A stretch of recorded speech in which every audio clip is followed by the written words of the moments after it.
Hello friends, welcome back to our YouTube channel. Friends, आज हम चर्चा करेंगे कि सुबह एमएचए ने एक ऑर्डर पास किया जिसमें बहुत सारी दुकान खुलने का ऑर्डर दिया। लेकिन लोगों को कन्फ्यूजन था क्या सैलून वगैरह, शराब की दुकानें, रेस्टोरेंट वगैरह खुलेंगे कि नहीं। इसके लिए मैं आपको लेके चलता हूँ। क्लैरिफिकेशन आया दोबारा से, एमएचए ने क्लैरिफिकेशन दिया प्रेस रिलीज करके। साथ ही श्रीमती पुण्य सलीला श्रीवास्तव जो ज्वाइंट सेक्रेटरी हैं होम मिनिस्ट्री का, उन्होंने भी क्लियर किया पॉइंट्स को। तो सबसे पहले मैं आपको जो क्लैरिफिकेशन है उस पर लेके चलते हैं। स्क्रीन पे देख रहे हैं clarification on MHA order allowing opening of shops के अलाउ कौन कौन से खुलेंगे जो अलाउ किया है उसके ऑर्डर का क्लैरिफिकेशन दिया है। सुबह वाला जो ये ऑर्डर आया था जिसका मैंने वीडियो ऑलरेडी सुबह बनाया था, अभी उसका फिर से लिंक ऊपर मैं दे दूंगा आई बटन पे, एक बार आप देख लेना। अब हम आते हैं इस पे। यहाँ पे इन्होंने क्लियर कर दिया कि in rural area all shops except those in shopping malls are allowed to open. ग्रामीण क्षेत्र में जो भी हैं वो सारी दुकानें खुल सकती हैं, सिर्फ वो दुकान जो शॉपिंग मॉल में है उनको खोलने का अलाउ नहीं किया गया है। साथ ही शहरी क्षेत्र में इन्होंने कहा ऑल स्टैंड अलोन शॉप्स, यानी कि जहाँ पे जो दुकानें, मतलब एक आध दुकान है वहाँ पे सोसाइटी है बट दुकान नहीं है, एक आध ही दुकानें हैं, तो उस जगह पे वो दुकान अपना खोल सकते हैं। Neighbourhood shops and shops in residential complexes are allowed to open.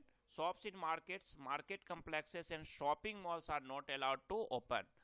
यानी कि आपको रेसिडेंशियल यानी रिहायशी एरिया जहाँ पे है, जहाँ पे लोग रहते हैं, सोसाइटी वगैरह है, वहाँ पे जो दुकानें हैं वो ओपन कर सकते हैं। लेकिन मार्केट का जो कम्प्लेक्स है या मार्केट की जो शॉपिंग मॉल्स हैं उसमें जो दुकानें हैं, कम्प्लेक्सेस में जो दुकानें हैं, वो नहीं खुलेगा। साथ ही यहाँ पे एक चीज़ और क्लियर किया गया है कि ई कॉमर्स जो है जैसे अमेजोन वगैरह है, इन सब पे आपका सिर्फ एसेंशियल गुड्स का परमिट दिया जा रहा है बेचने का, और कुछ नहीं। उसके बाद इन्होंने क्लियर कहा यहाँ पे कि it is further clarified that sale of liquor, इन्होंने अंडरलाइन करके आपको कहा है कि शराब की बिक्री या other item continuous to be prohibited as specified in the national directive for कोविड-19 मैनेजमेंट। यानी कि शराब की दुकानें आपको नहीं चलेगी, शराब की दुकान बंद रहेगी, ये क्लियर दिया है। साथ ही इन्होंने एक चीज़ और कहा है कि आपको जो भी ये सारी दुकानें भी अगर कंटेनमेंट जोन में आता है, हॉटस्पॉट में आता है, तो वहाँ पे खुलने में दिक्कतें होगी। साथ ही इन्होंने राज्य सरकार को भी ये पावर दिया कि आप अपने अनुसार सख्ती कर सकते हैं। अगर वहाँ पे दिक्कतें हैं तो कोई ज़रूरी नहीं है कि एमएचए ने ऑर्डर दिया और अगर स्टेट गवर्नमेंट का उस एरिया में लॉकडाउन नहीं हटाने की इच्छा है, यानी कि वहाँ हॉटस्पॉट है, तो उस केस में वो नहीं हटाएंगे।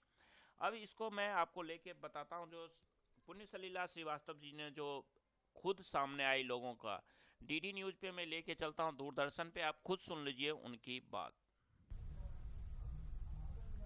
लोगों की ज़रूरतों को ध्यान में रखते हुए कल गृह मंत्रालय ने आदेश पारित किया है जिसके अनुसार ग्रामीण क्षेत्र में सभी प्रकार की दुकानों को खोलने की अनुमति है सिवाय शॉपिंग मॉल्स के।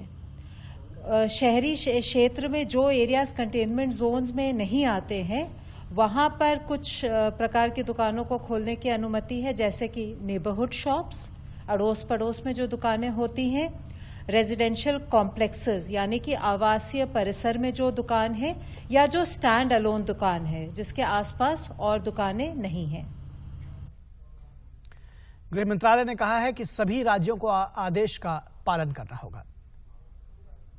जो आपदा प्रबंधन अधिनियम के अंतर्गत जो गृह मंत्रालय के आदेश हैं वे सभी राज्य सरकारों के लिए अनिवार्य हैं। राज्य सरकार इन आदेशों को डाइल्यूट नहीं कर सकती, इनमें जो प्रतिबंध लगाए गए हैं उनको डाइल्यूट नहीं कर सकती, पर अपनी स्थानीय ज़रूरतों के अनुसार उनको और स्ट्रिक्ट या सख्ती से पालन कर सकती है। जो शॉप्स आइटम्स बेच रही हैं वो शॉप्स तो खुली रह सकती हैं, लेकिन अगर वो शॉप सर्विसेज प्रदान कर रही हैं जैसे हेयर कटिंग या ब्यूटी ट्रीटमेंट या स्पा वगैरह, उनको अभी खोलने की अनुमति नहीं है। तो जैसा कि दोस्तों अभी आपने सुन लिया है कि अनुमति नहीं दी जाएगी। तो ये इम्पोर्टेंट था, तो अब आप लोगों का शायद ये सारे क्लियर हो जाएंगे, क्योंकि कई फ़ोन आए थे कि क्या सैलून वगैरह स्टाफ की दुकानें वगैरह सर खुलेंगे कि नहीं खुलेंगे। तो इसके लिए इस वीडियो को बनाया हूँ। इस वीडियो को ज़्यादा से ज़्यादा शेयर करिए और लाइक करिए। Thank you, bye bye.